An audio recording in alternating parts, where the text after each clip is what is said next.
I can't believe I'm doing this, my friend Bess Marvin muttered, poking morosely at her eggs.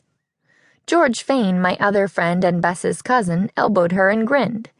"It's because you love me so much," she said. "Just remember that."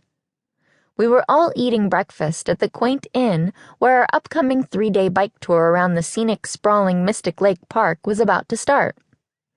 George's parents had bought the trip for all 3 of us as a birthday gift to George, and they'd come to drop us off so we wouldn't have to leave our cars. Bess wasn't exactly as thrilled about the trip as George and I were. In fact, she was distinctly unthrilled. "It'll be good for you, Bess," Mr. Fane said. "Get out of town for a few days. Get back to nature. Get some exercise." Bess sighed and looked balefully at her cousin. "Why can't you be really into outlet shopping?" she asked. "Why can't your most dearly held birthday wish be like sitting on a beach in St. Thomas for 3 days? George shook her head. "Because I'm not like you," she retorted. "Come on, Bess. This will be fun. I bet you'll end up loving it." Though they were related, Bess and George couldn't be more different from each other. George was sharp, sensible, and outdoorsy. Bess was cheerful, fashionable, and decidedly not outdoorsy. "Like I've been loving all our practice rides?" Bess asked snarkily, then couldn't help breaking into a smile. George and I both started laughing. "Come on, Bess," I said, gently nudging her. "You only cried for the first hour last time." The truth was that Bess had been a pretty good sport on the practice rides the 3 of us had taken around our hometown of River Heights. We'd started at 10 miles and worked our way up to 35, which was the length of the rides we'd be taking on the tour. I was no athlete, but I kind of liked the bike rides. It was exhilarating whooshing through the town, almost like you were flying.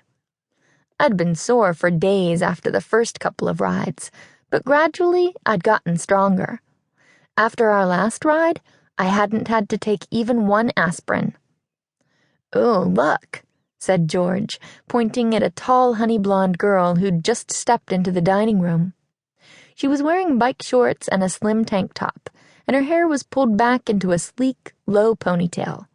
Behind her came a boy about her age, also with honey-blonde hair, but his was cut short and matched the stubble on his face and chin. He wore a pair of cargo shorts and a baggy t-shirt that read, "A Legend in My Own Time." "I think that's Caitlin and Henry. They're twins, and they're leading the tour." Our tour was run by a business called Adventures and Company that George said ran a lot of these types of trips, but Caitlin and Henry had been featured online as the co-leaders of our particular trek. Caitlin smiled and headed toward us, gesturing for Henry, who looked less enthusiastic, to follow. "Hi, I'm Caitlin Moorhead.